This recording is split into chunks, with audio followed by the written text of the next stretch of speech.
Hello, I hope I'm audible. Good afternoon to all dignitaries, principals, sir, and I am students. Shantika Sen, and I feel privileged to extend my warm welcome to you all to this second day of our virtual lecture series. The purpose of this lecture series, as you already know, is to broaden the educational experience of our students and to encourage thought-provoking conversations and ideas. We have with us the smartest and most engaging and influential people. We means the Department of English of Shoit Matungini Hada General Degree College for Women strive to achieve our mission of seeking and spreading powerful ideas while also allowing our students, passionate and dedicated students, to be exposed to a diverse and vibrant array of people, ideas, and backgrounds. Well, now I would like to request our Honorable Principal, Sir, Dr. Vijay Krishna Roy, to address the audience. So, Good afternoon and welcome to Shohit Matangini Hajra Government General Degree College for Women. Being a teacher and a part of the academy, I am always happy and pleased to see the glittering and aspiring faces of my students. Today, it has become very difficult to enter into the session because of the overloaded pressure of the viewer. And I am very much happy for this. This is not unfortunate. I am very much fortunate that I faced very much difficulty to enter into the session. This is our second session of the ongoing invited lecture series.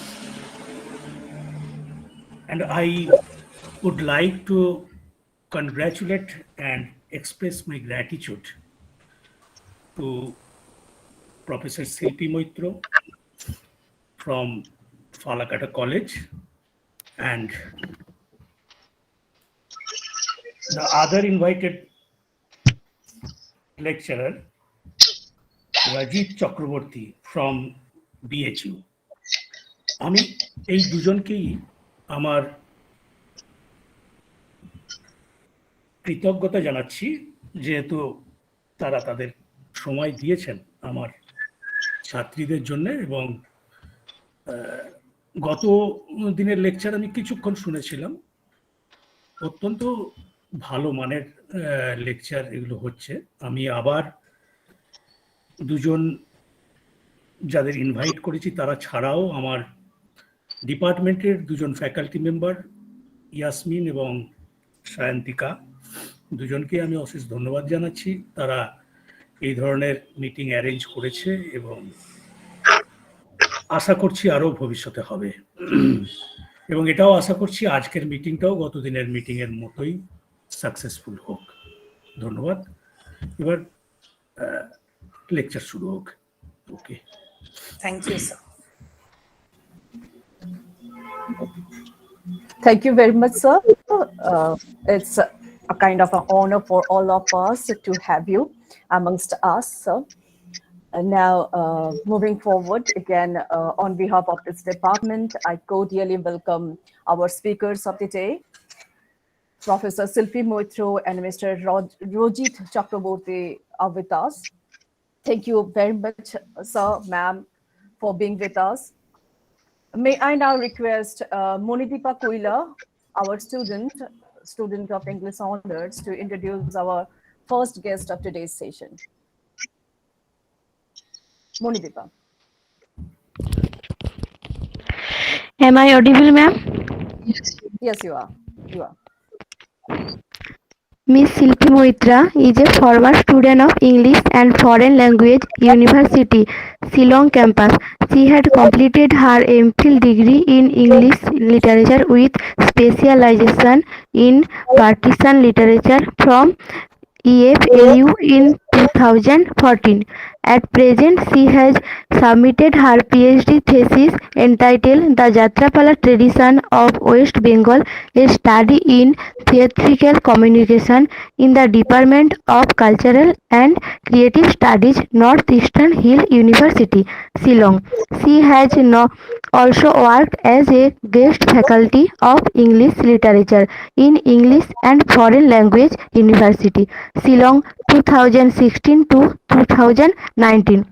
She had also worked as a guest faculty of English in Vivekananda College for Women in Kolkata for 1 year before joining EFLU Shillong as a course instructor in 2016. At present, she is working as an assistant professor of English in Falakata College, Alipurduar, West Bengal. She has to her credit a rich compendium of national and international seminars, conference, workshops, and several research papers which has been published in several books and journals.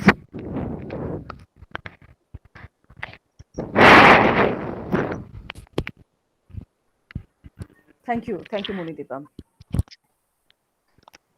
We got familiarized with Professor Moitra. Today's topic of discussion now is Emily Dickinson's poems. Professor Moitra is going to deal with some of the poems of Emily Dickinson. As you know, Emily Dickinson is regarded as one of the important figures in American poetry. Her poems were quite unique for her era, and many of her poems, as we already know, deal with themes of death and immortality. Ma'am, our students are very sincere, and within a very short period of our journey, of the journey of our institution, they made us proud by taking part in several events and achieving successes. They are really sincere. I'm quite sure that the students will be very much attentive to your deliberation, and thus will be enriched in their academic preparation. Ma'am, now I'd like to request you to commence the session. Over to you. Thank you so much, Shantika ma'am. Before beginning the session, I would also like to thank Professor Vijay Krishna Roy, sir, as well as Yasmin Madam, HOD of the Department of English from Shohid Matongini Hajra Government College for Women, for giving me this opportunity to provide a small deliberation on Emily Dickinson's poem. I have selected two poems which are actually there in the syllabus. That is, I Am Wife, I have finished that, and I Cannot Live With You. So my entire topic will be based on these two poems and some of the critical analytical perspectives that I have found which needs to be discussed among the students. So I think I'll start with my session before delaying. And also I'll be starting with the presentation, and I'll keep myself not muted, but I'll keep the camera switched off. I think that will be okay, right? Okay. Yes, ma'am.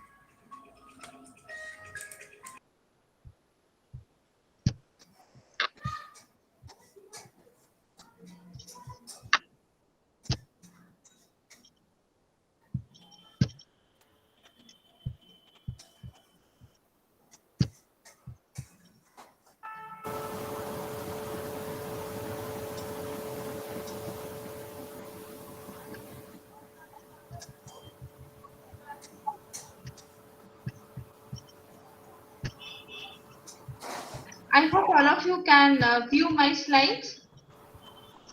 Yes, ma'am, it's visible. Your screen is visible. Okay. Thank you so much. So the topic for today's discussion is an analytical reading of Emily Dickinson's poems, I Cannot Live With You and I Am Wife. I have finished that. I have already been introduced, but still, let me do my part. I am Shilpi Moitro, Assistant Professor of English from Falakata College, Alipurduar. Now, regarding a little bit of biographical details of Emily Dickinson as a poet, like she was born in 1830 and she died in 1886. She is considered to be one of the most prominent feminist voices of American poetry, one of the most feminist uh, stances that she has taken, and she has explained her context in a very proper way so that people can understand what it feels to be a woman and that to be a subaltern with a subjugated voice. So, regarding the autobiographical details that I thought might be important is that she had a very isolated life, and probably we can see that she chose secluded life in her personal life also, and therefore that is also one of the reasons why her presentation is very subtle. Her presentation is very subtle, and she has subtly represented women who are actually torn by an intense dilemma about life, about the conflicting arenas of life, what are the positions of their life, and also what are their choices. Women are usually very confused about the choices, about their decisions, and that the dilemma actually that they suffer from actually make them far more indecisive in nature. So, in her poems also, we find that there is a certain kind of angst, a certain kind of anxiety, and anger, dread, and also a kind of anguish that has been represented and delineated in a very proper way. In a very proper way, but that too not in a very explicit sense, but in a very indirect manner, the angst, the existential angst has been presented by her in her poems, and that has actually percolated through the souls of women that she had tried to present or give voice as narrators in her poems, who look forward to the process of becoming. Now, this process of becoming is one of the very essential features, like process of becoming, process of transformation. Becoming is being processed into a woman. It's not a biological construction. It's not a biological form. So here again, we come across the concept of sex and gender. Like all of us know, that sex is something which is very biological, but whenever we come to the definition of gender, it has to be something which is a social construction. That means the socially allocated by the political and social as well as the patriarchal foundations of the regime or the society. So this process of becoming is actually a kind of transformation from where a woman becomes. She is not born as a woman. So again, we will get back to this reference of Simone de Beauvoir.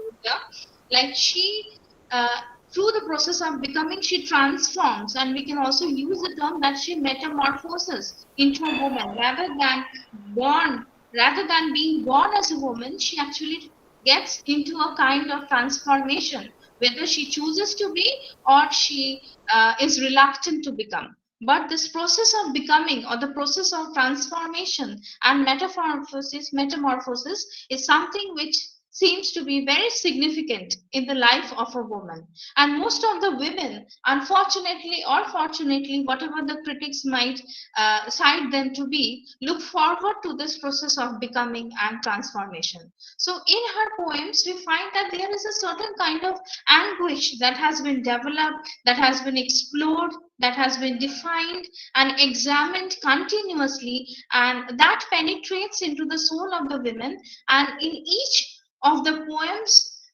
we read, which are there in her collection, in her amazing collection, this process of transformation and this process of becoming is there. At the same time, we find that she questions about the existential angst, like what is the purpose of the existence of women. Sometimes women are placed in such a horrific arena of their life. They are customized to be subjugated in such a nature that they suffer from a kind of existential angst and anguish, which makes them question about their life, which makes them question about the nature of their decision, the nature of their choices, the nature of their life, and also about afterlife, like what happens and afterlife, what happens after the life ends. And also, one thing which is promulgated time and again is what is the meaning of this life? Why do we exist? This kind of phenomenal questions are situated, or a woman it comes to the minds of the women only because when she faces certain kinds of subjugation in the hands of patriarchy. So here also in her poems also we find that she questions about the existential angst suffered by women, which actually threatens their individuality. So she is a woman, which she should not forget. This is one of the basic criterion by which a woman is judged. Like she is a general category. Woman is a general category. She is not an individual being. She is not an individual being who can think and take her decisions wisely. So she is not a rational being, not an individual being who can think and make her choices in a rational way. But she is someone who is always known by her bodily attributes. She is someone who is known through her physicality. So these are some of the aspects which we find that Emily Dickinson, in a very cryptic manner, she has questioned this notion simultaneously in her poems. And this also eventually leads to a kind of problematic domain. A problematic image has been created, and also it becomes a very legit question on her part, and which has surfaced time and again in her poems regarding the concept of marriage and love. So it is nothing something very romantic. So marriage and love, whenever we speak about the concept of marriage and love, we usually consider that to be very romantic. It is something which is a lively phenomena, which is a blissful criterion, blissful part of our life, a joyous phenomena. But here the entire concepts of marriage and love are dubious in nature, because probably they can be represented doubly through the means of life as well as through the means of death. So in majority of her poems, in majority of her poems also, she has focused on her own personal female experience, like what it feels to be a female, what it feels to be a woman in a patriarchal society. When there are certain convictions, there are certain restrictions, when the entire soul is restricted by the androcentric world, then what it feels, and what it feels to be a woman writer, because the language is considered to be a male weapon. So again, if we come across one of the eminent critical viewpoint made by Gerald Manley Hopkins in 19th century, when he when a certain kind of question, he questions certain kind of notion, like is men a metaphorical penis. So again here we find that creativity is always considered to be something which is a male attribute, not a female attribute. Although biologically we find that the female is the creator, the female is the mother, but also from the biblical reference also we know it is the God who had fathered the world. There is no mother, so it is the God who has fathered the world. So again here again we find that the concept of creativity has been associated with the male organ of creation. So here what it feels to be a woman and what it feels to be a woman writer is very significant, because she is one of the primary and prominent female voices who chose to write her mind, and that is also in a patriarchal conservative society of 19th century America. In this particular poem, like I Cannot Live With You, also we find that there is an anti-romantic strain that is being projected, and the readers are quite amused. The female readers are quite amused because for the first time they find that a female writer, deliberately explaining herself by standing to her own point, by arguing the context that she cannot live with her lover. So I cannot live with you. This is a kind of affirmation. This is a kind of determined statement that the narrator or that the narratorial voice or that the speaker has made, not only for the readers but also for the critics, and also for all those people who are in a dilemma whether to marry or not, whether union, whether marriage can be a kind of solution to certain women who are not financially independent. So here also critics might claim that there is a certain kind of anti-romantic stream that is being projected as the readers find the narratorial voice actually ascertaining the reasons for not being united in a love bond. And here also you find that love and marriage are actually seen as mere constraints, restriction, which will create severe restrictions for the soul, which will bind the soul. It will be a kind of bondage rather than being a bond. It will be a kind of bondage. It will be a hurdle. It will be a hurdle. It will create an obstacle. It will create an obstacle for the soul to realize one's potential, one's capability, and one's individual self. So, love and marriage will be dealt as a kind of obstacle for the soul, obstacle for the self, which will be difficult and problematic for the female self to assess her own way of life. So she cannot choose her own life if love and marriage acts as a kind of bondage for her. There is also no urge.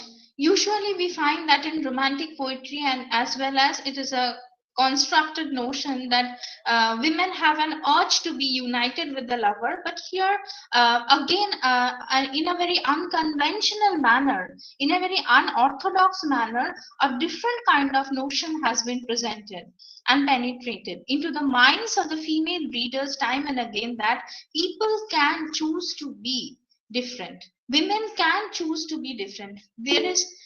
Women can choose to be different. So there is no urge in being united with the lover. But on the contrary, you find that this particular poem actually analyzes the reasons almost in an exaggerated manner, in a very weird manner, although it is thorough, but also in a weird manner. The entire kind of exaggeration exists in this particular poem, where Emily Dickinson has actually tried to present, has tried to argue that why the speaker or why the female voice or why the female poet cannot live with the person who had professed his love for her. What are the reasons why a certain kind of decision has been taken on her part, where she came to a conclusion that she cannot live with the person?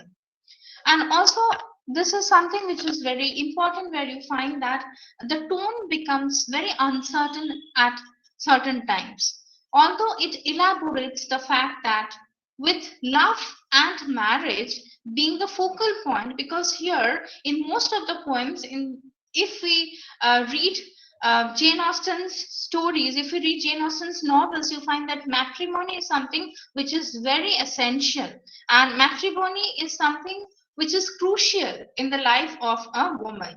So a woman should always marry. So if we continue with that thought process, then probably you find that Emily Dickinson is presenting her thought in a very diverse manner, in a different manner. So there is an uncertain tone that is being presented, which is elaborated as well as examined, where the love and marriage, although it might be a focal point in other works, but here the speaker feels that she will lose her integrity. She will lose her capacity, potentiality to function as an individual human being, as a rational human being. And along with that, she will also lose her own creative feminist manifesto.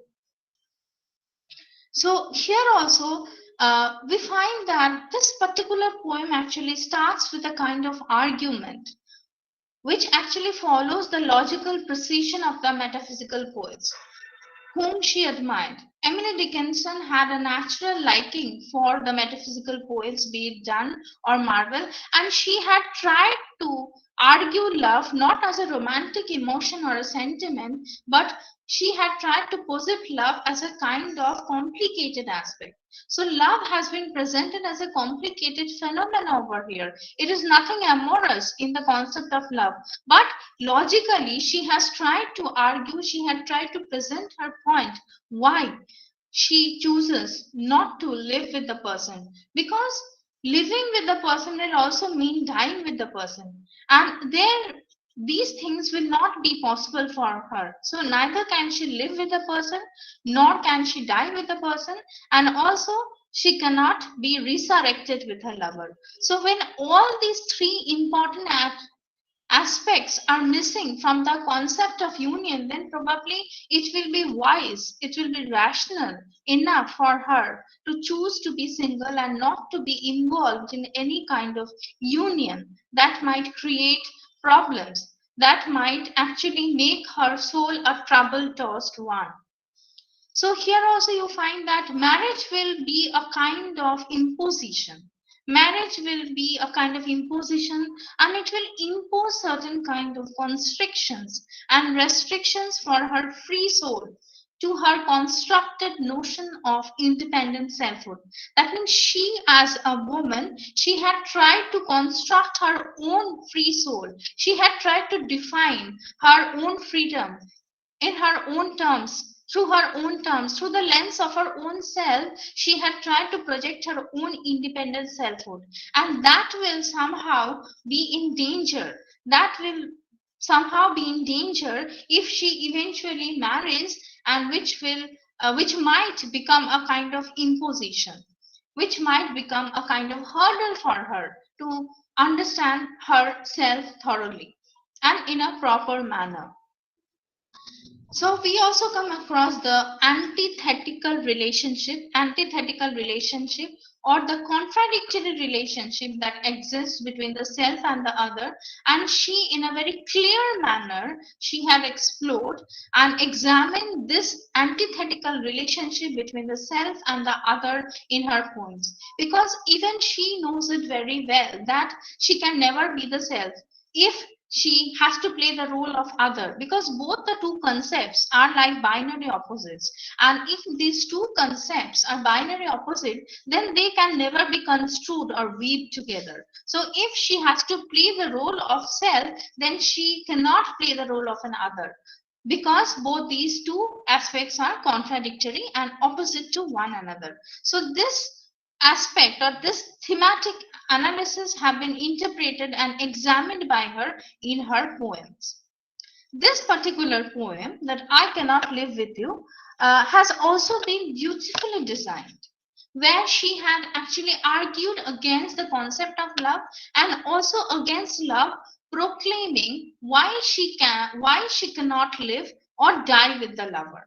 Like in a very precise manner, she had used certain concrete imageries so that she could make the meaning more intense, where she had actually presented carefully a notion going beyond the structured patriarchal arguments about the concept of love and marriage, where she has proclaimed why it is really difficult as well as impossible for her to live as well as to die with the supposed lover.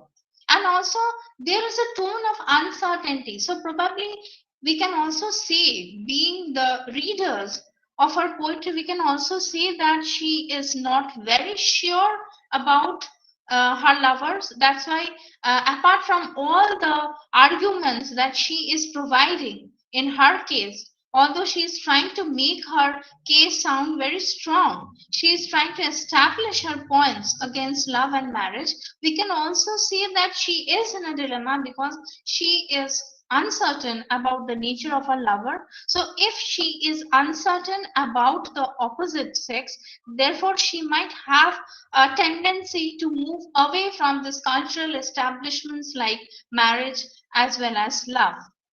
So love as an emotion has been deflated over here through the binary opposites of life and death. So life and death are also considered to be, universal phenomenon.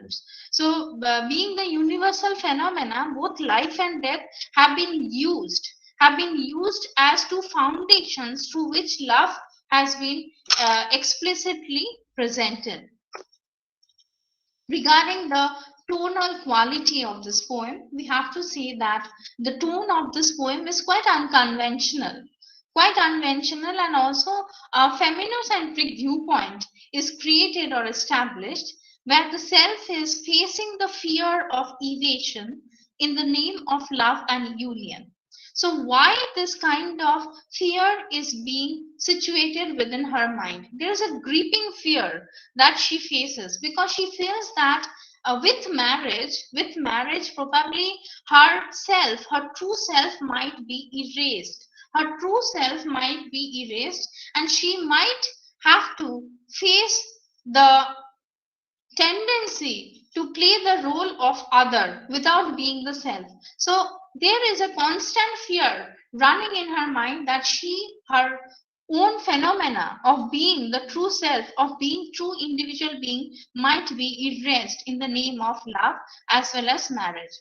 Because loving a person is one thing, but marrying means a kind of legal bondage. So probably she is scared of that kind of legal bondage, a gripping fear to lose oneself totally. And she feels that what will happen if she becomes a wife? So that actually makes her very vulnerable. That makes her very vulnerable because she doesn't want to lose herself totally.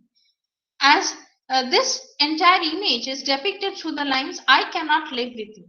So before she actually ends her life as a wife, before she eternally loses her essence of being an individual being, she actually says, or she actually states her inner determined conscience, that is, I cannot live with you. Her fearless soul, why I'm saying that she has a fearless soul, because she is quite brave enough to tell her mind, to speak her mind in a fearless way in front of the patriarchy of the 19th century. So her fearless soul actually doesn't want to face the dejection, because she is someone who has some sense of worth, self-worth. She is someone who has some sense of self-worth, and also she is proud of her own self.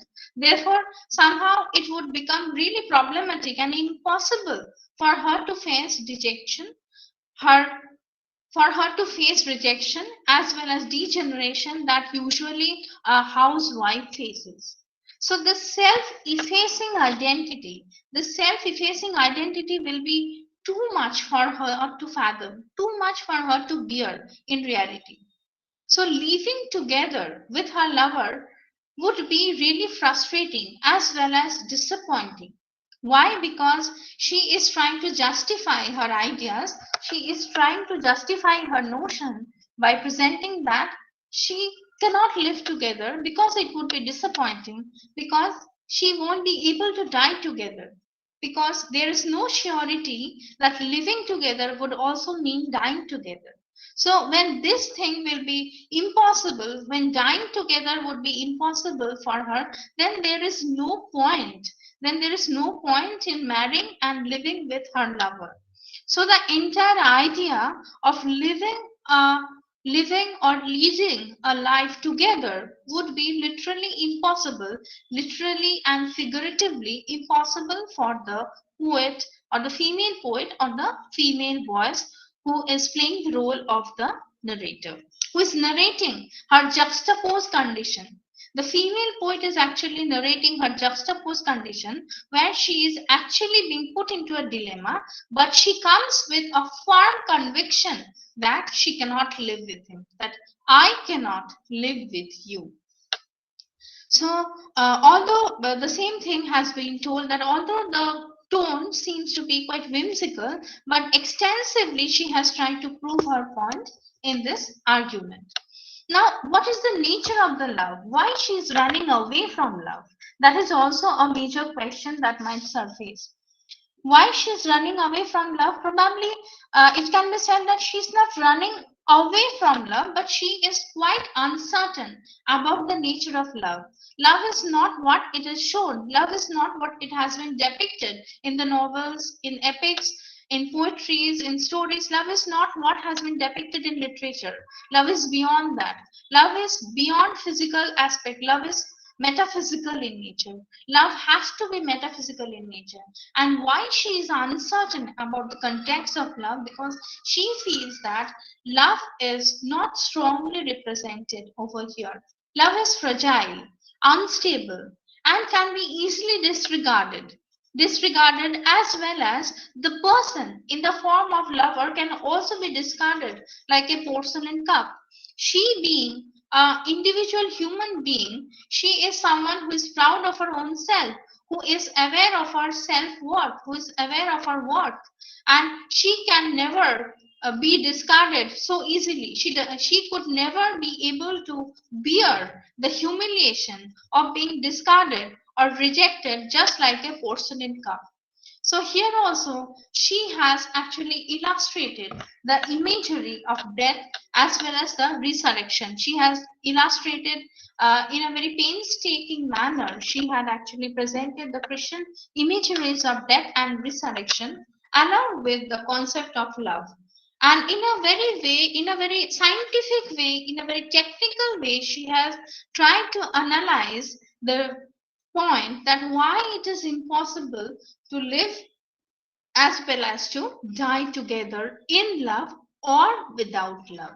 The thing that she has not explained properly, that why it is impossible to live and die together in love as well as without love. And also here we find that there is a certain kind of inability to love and be united in love that has been developed through the paradigms of hell and heaven. So again, here we find that two contradictory categories, two contradictory phenomenon of hell and heaven has been presented or posited over here, through which, through the lens of hell and heaven, she had tried to present her inability to love and be united, to love and also be united in life. Next, we come across the concept of the self and the other, which is also very important and essential for understanding the poetry of Emily Dickinson. So here also you find that the self and the other are usually considered to be binaries, which can never be construed together, which can never be assembled together, which can never be, weaved together, adjusted together. So here again, the problematic notion of love has been professed, and it has been weaved with dark imageries. Rather than exploring the concept of love as a blissful emotion, as something which creates joy and happiness in the minds, here the concept of love has been weaved, has been presented, has been decorated, has been, syntactically presented through the construction of dark imageries. Through dark imageries, the entire aspect has been examined. Also, you find that how this particular poem is different from other poems. This particular poem also celebrates the concept of individuality, individual notion, the choice to make one's own decision, the choice to be one's own self, the choice to be free, the choice to express one's mind without being judged by the society and mostly the androcentric world. So this particular poem actually celebrates individuality and the essence of womanhood beyond certain stereotyped patriarchal conventions like love and marriage. So this is the celebration of I. This is the celebration of I as the self, not I as the other. So this is the celebration of one's own self, where she has tried to present her own notions, which can actually help other women as readers to function themselves or to categorize themselves as women, as individual beings, going beyond any familiar kind of structures that the patriarchy had provided.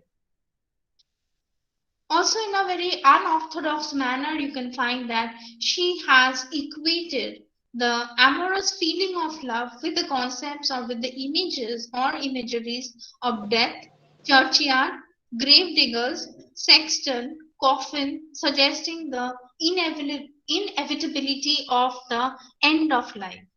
Now, one thing which seems to be quite philosophical, but also it is quite pragmatic when we say that our life is more like, human life is more like a kind of performance. We have our scheduled exits as well as our we as well as our entrances. Just like our scheduled entrances, our exits are also scheduled, and we are destined to face the end. So probably here she is trying to be more realistic.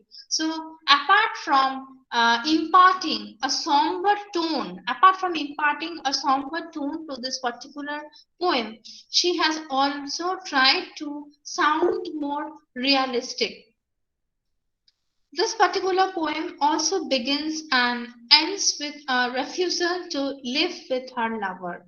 Like why she cannot live with her lover. So she is at the same time, along with the refusal, she is also refuting the concept of love. She is refuting.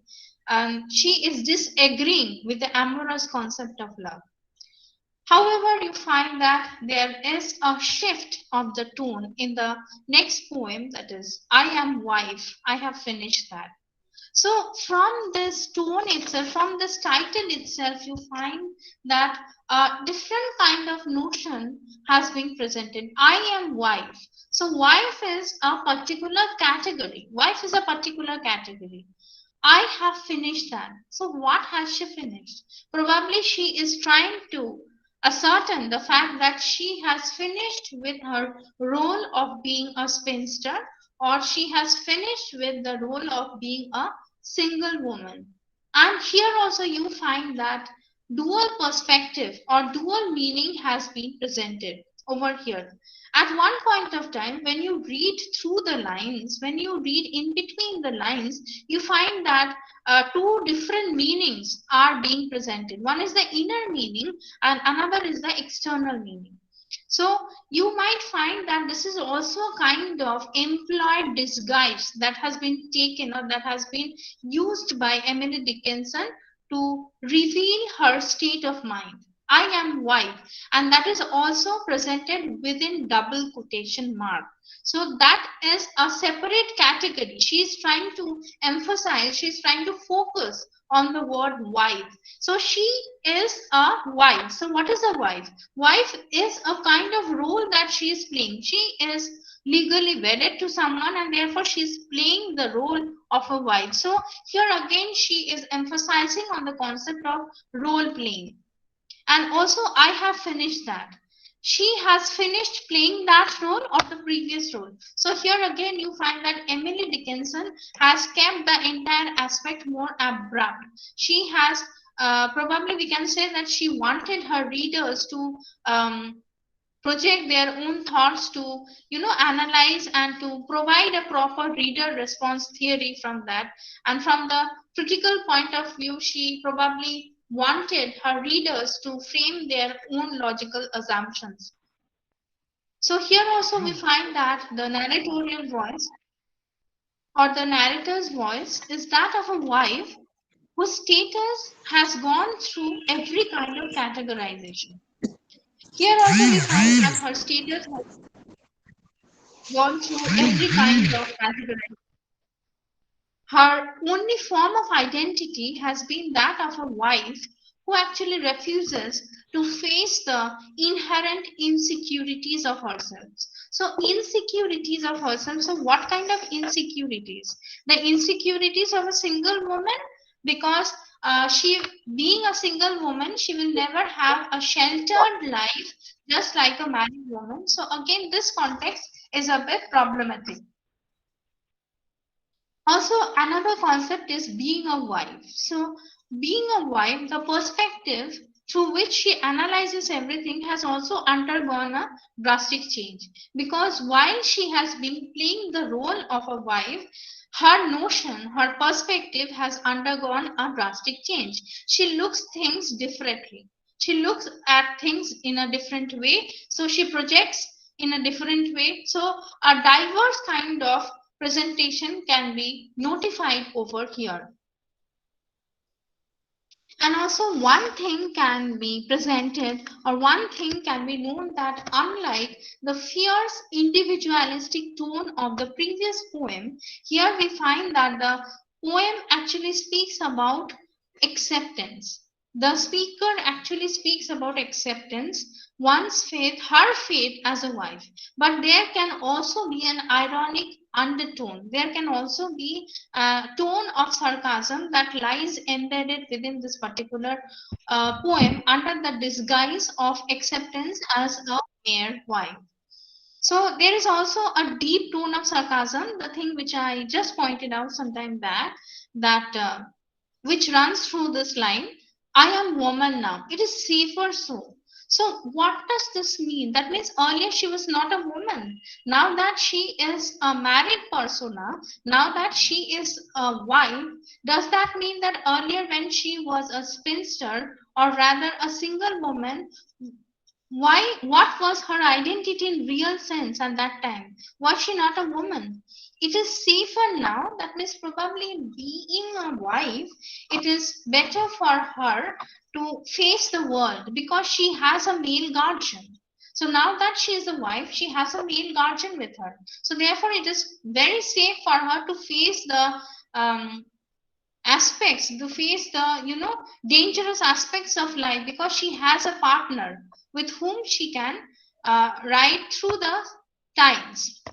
And also here we find another context that is deeply presented, deeply embedded within the poem, that is to embrace the womanhood. One thing should be kept in mind, that to embrace the womanhood, a woman must have a secured legal identity of a wife. This is what apparently she is trying to say in this particular poem. But when we go through the inner meaning, we actually refute this kind of idea, and we know that there are dual kind of implications. There are dual kind of implications that are already present in this poem.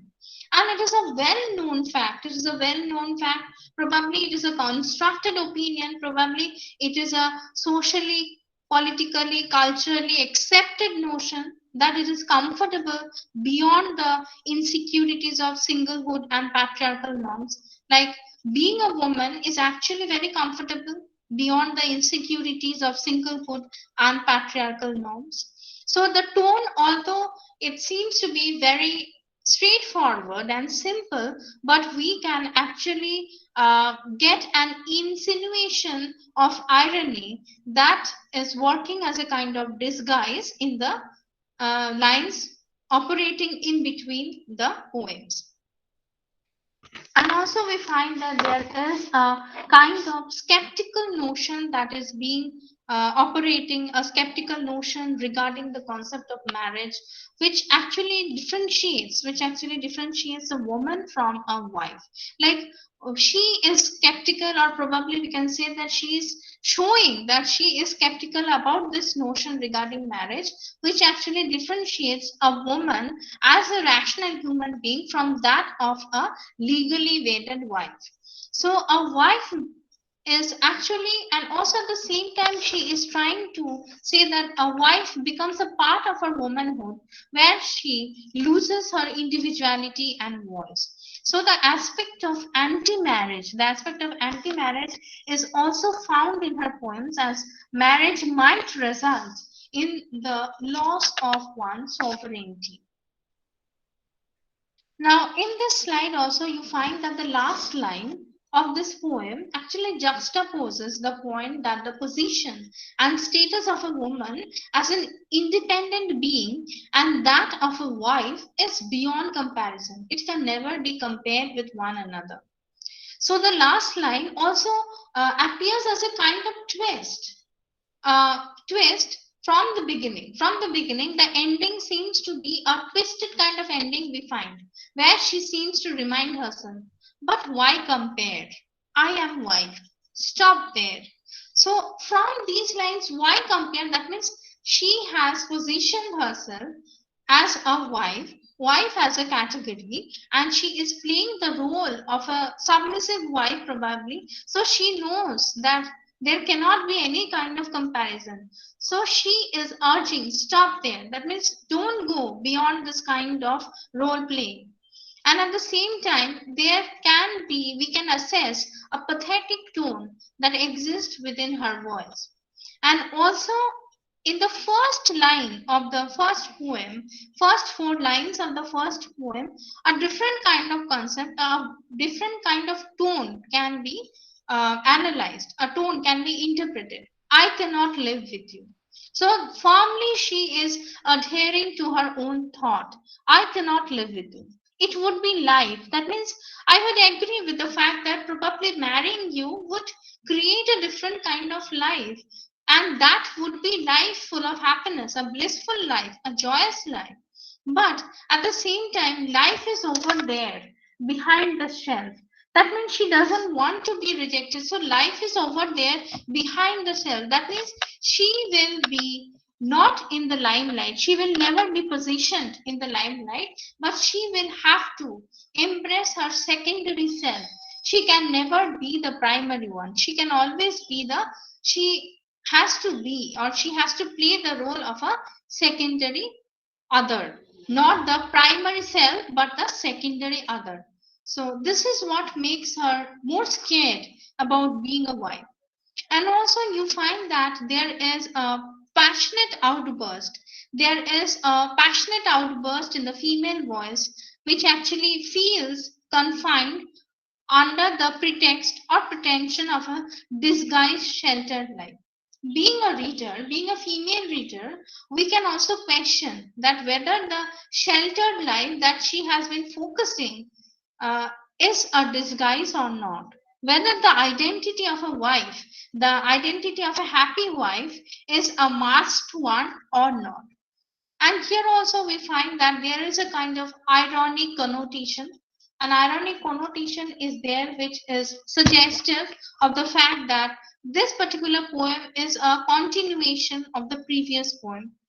A continuation of the previous poem which speaks against the institution of marriage. So the ironic connotation of this poem, that means I am wife, I have finished that. So I have finished that role playing. So now she is eager to play another role. So what might be the meaning? So the readers have the opportunity to find out the meanings, because I find that the poems of Emily Dickinson, the endings of Emily Dickinson's poems are more open-ended, where she actually encourages her readers to create a conclusion of their own, to conclude in their own way. So here also we find that there is a kind of phobia regarding marriage, a kind of fear, inherent fear that is operating within her mind. The phobia of marriage can also be equated and is actually a kind of resentment towards this social and cultural destination, towards the social cultural destination. Now, in the next slide here, we find that comparative analysis between these two poems have been presented, and also a critical perspective has been highlighted or has been shown.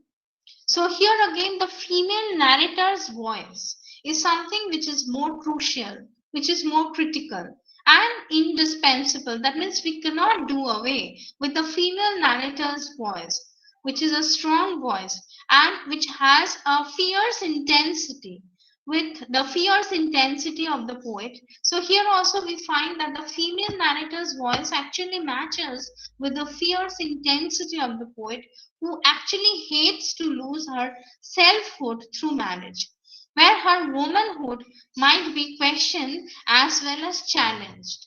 So here she doesn't want to take the risk where her womanhood might be questioned and challenged, and also her selfhood.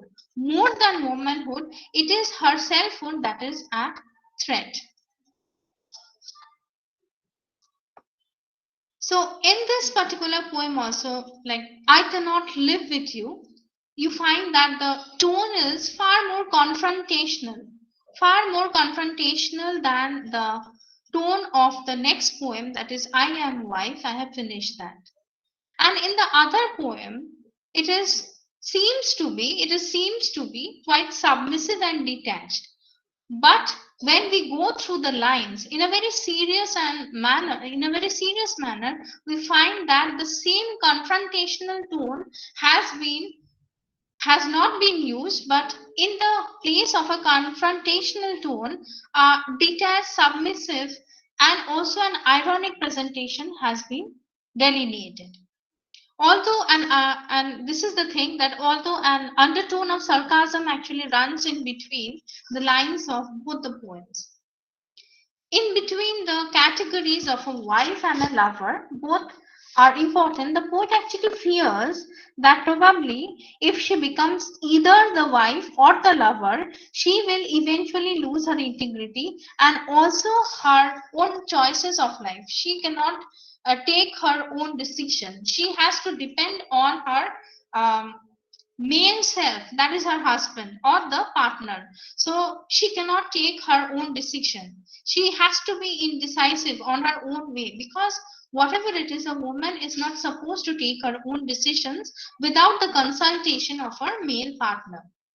So here also you find that probably these two poems actually professes a kind of statement for a new woman. New woman, just like Shaw, like G.B. Shaw, in his works also we find the concept of new woman, and that is also something which is an extraordinary idea, and probably the concept of new woman had been familiarized with the concept of other works that have been written during that time. So the concept of new woman would also prefer to abide by her own mental thought. She would like to give way to her own mental thought. She would like to channelize her own whims and fancies and her thoughts and decisions rather than giving allowance to socially constructed notions. Here also we find that Emily Dickinson has actually provided a critical analysis on the entire notion of becoming. So the entire concept of becoming, or the concept of transformation, or the concept of metamorphosis that we can use from Kafka. So the entire process of transformation, the entire process of becoming a wife, becoming a woman from an individual human being is something which Emily Dickinson has tried to present in her poems. And also, she tries to say that a woman seldom attends herself, seldom attends her true self, but is thoroughly categorized under several dimensions. Like, although we know that a woman is known to be multitasking, but at the same time, her identities are also multidimensional. Therefore, she forgets to attain her own self, and she is always categorized in multiple dimensions.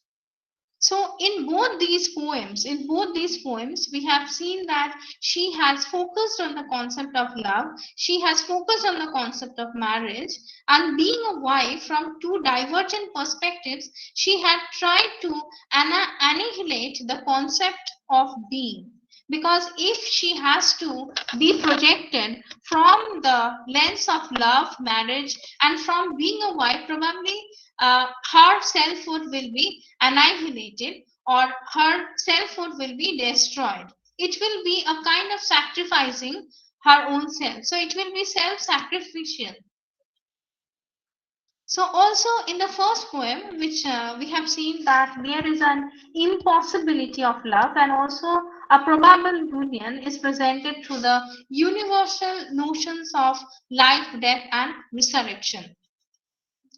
So the tone actually changes drastically. We have seen that the tone actually changes drastically in the next poem. That means, I am wife, I have finished that.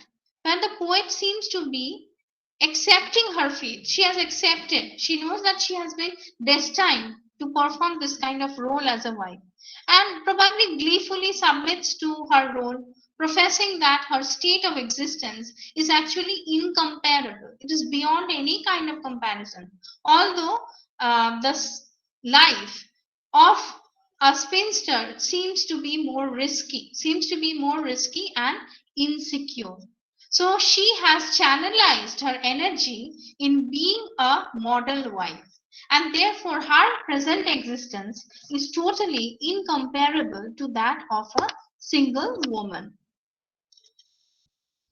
And also here we find that coming back to Emily Dickinson as a person, as a female writer, as a female being, Emily Dickinson is always characterized as a major spokesperson of female power.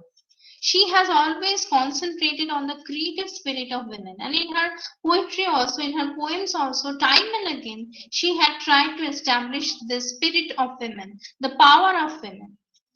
To nourish that creative power of a writer, a woman must be herself rather being anything else or anyone else. So she gives more importance. She gives more importance to the woman who must be for herself. So before a woman can be for others, a particular woman must be for herself. And this is one of the most needed thing if she has to give importance to her inner creative power as a writer. She must immerse in her own being to find the true meaning of her life and validate her identity.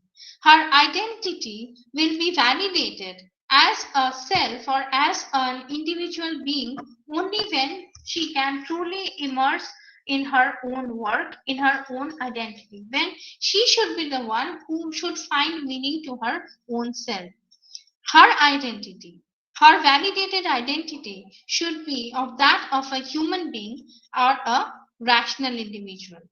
Now, this concept of becoming, which I said that it comes or it is reinterpreted time and again, where we are focusing on the words of Simone de Beauvoir, where she explains that one is not born a woman but becomes one. So here we find that this entire concept of becoming, transforming, and being metamorphosed into a woman is something which has been narrated discreetly in the poems of Emily Dickinson.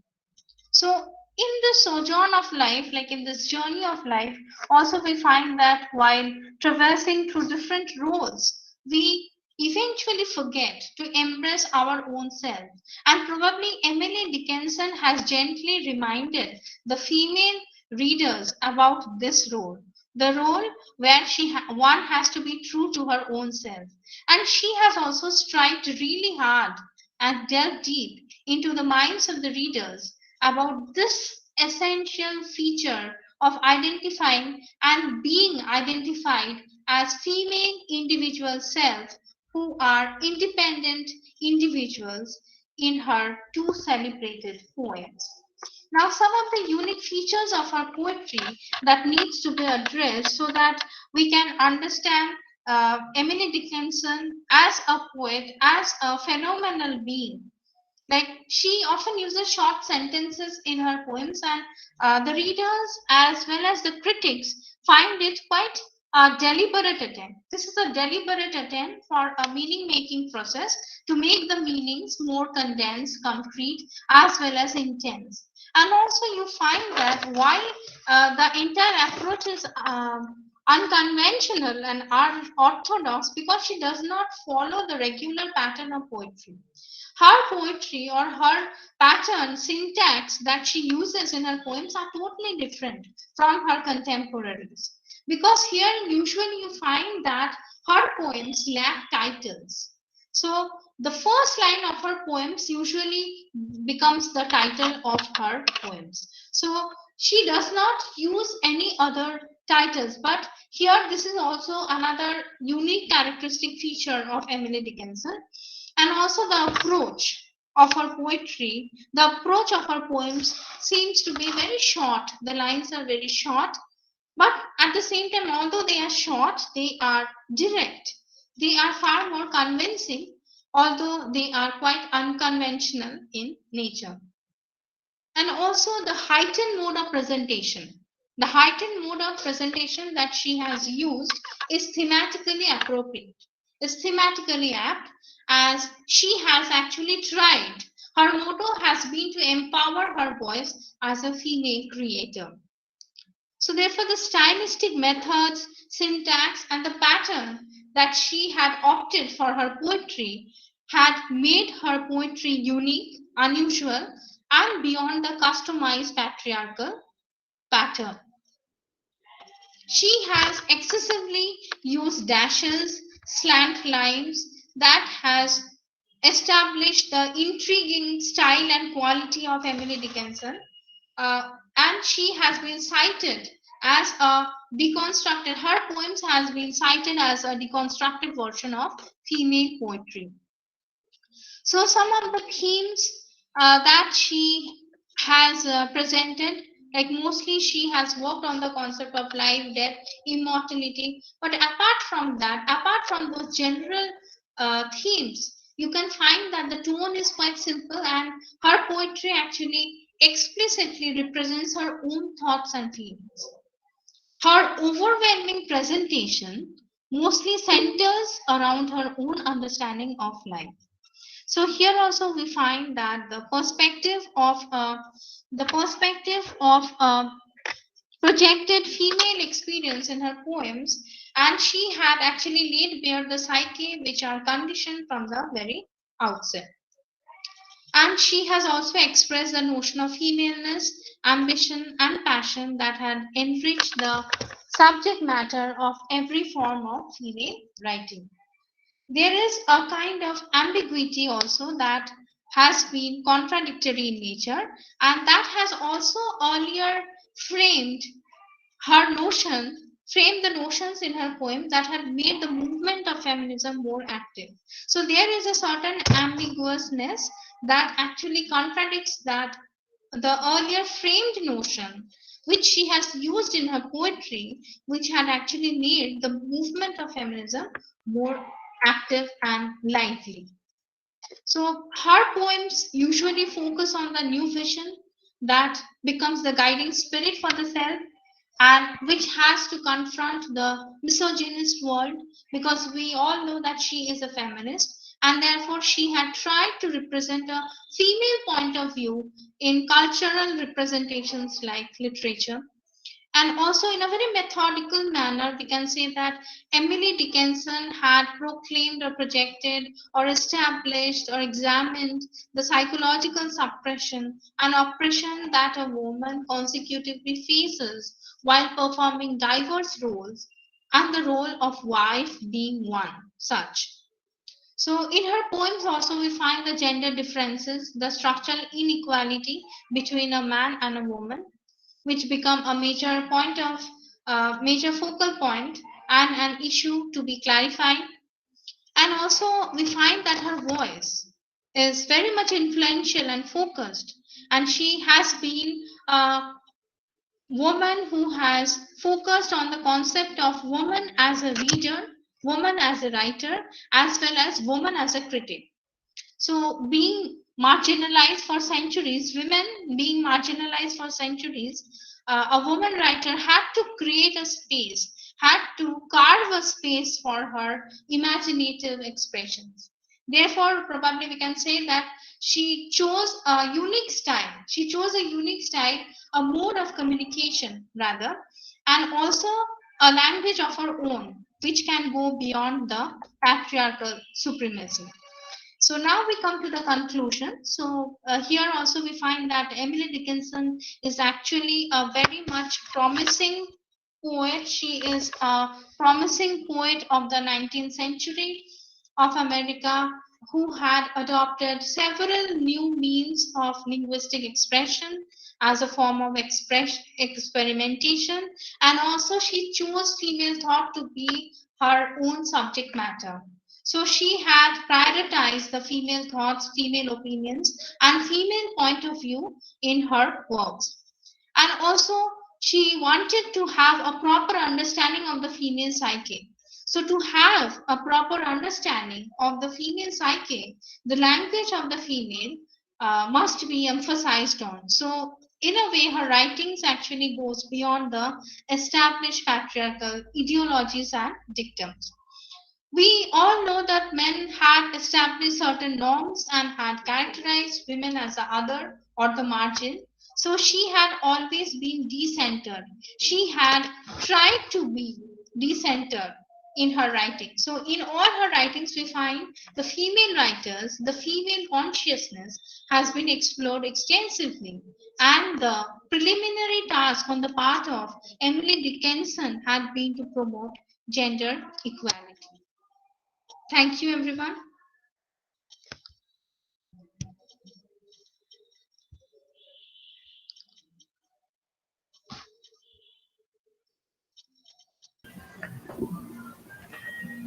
Thank you, ma'am. Thank you very much. This was really quite engaging a session. I hope students enjoyed and learned a lot from this deliberation. Now, ma'am has touched upon all the important aspects of Dickinson's poetry. Here, I would like to mention that ma'am has covered the issues of becoming and Dickinson's idea of love and marriage as constraints for releasing the individual self. She has also highlighted the points, the features of Dickinson's poetry, like the mode of presentation, the use of syntax, direct subtle lines, use of dashes, poems without title, and contradictions apparent within the poetry of within the poetical field within the poetry of Emily Dickinson. She has also stressed on deconstructive attitude of Emily Dickinson and the use of a feminine language in poetry. I'm quite sure, ma'am, that the students will be enriched by such an erudite deliberation. Now the session is open for discussion. Students, if you have any queries, please feel free to ask. You can obviously. Yes, Shantika ma'am. I think I have two questions. Can I address those questions which are there in the chat box? Yes, definitely, ma'am. Definitely. Okay. So the first question is asked by Ayantika Maiti, I believe. She has asked if Emily Dickinson is a confessional poet. Now, I'm really happy that you have asked this question, even though I have never mentioned the concept of confessional poetry with Emily Dickinson. Yes, she is definitely a confessional poet. Why? Because she has, I told you time and again in my session that she had actually given voice to her own thoughts. She has given voice to her own beliefs. She has created a niche for a female point of view. So here, being a confessional poet means she is confessing about her own self. She is confessing about her own ideas, own beliefs, own ideologies. Like she is framing her own concepts. So that is why she is known as a confessional poet, because her poems are more are presented more in the pattern of a confession rather than a popular poem of her contemporaries. Okay. Should I go to the next question? Like Paramita Jana has asked a question. Like, what concealed meaning does Dickinson's poem "I Am Wife"? I have finished that epic. Now, I told that the concept of dual approach. Now, female writers at that time usually, they used this kind of dual approach in their poetry, because there is one inner meaning and the second one is the external meaning. You can always say that the basic meaning and the surface meaning, there are different layers of post-structural and structural abbreviations and connotations and deconnotations that we can refer to. But here we find that although from the title itself seems to be very submissive, the tone seems to be very submissive, that I am wife, I have finished that. So here again, I am wife, I have finished that. So but apparently there is a tone of sarcasm. She is wife, she is playing the role of a wife, but again you find that there is a kind of a note of somberness that is being presented in this poem, and the hidden meaning or the concealed meaning is in the tone. So probably the tone, we should give more emphasis to the tone, and the tone is actually being presented as a kind of disguise. The tone is using as a kind of masked identity. The tone is framing as a kind of masked identity, and at the same time the tone is also something which is presenting the readers with a detached point of view about her entire role as a wife. So what are we going to focus? Whether she as an individual human being or she as a wife. Apparently, it might show that she is very happy with her role as a wife because it is much more sheltered. She has a sheltered kind of existence. She has a secured kind of life.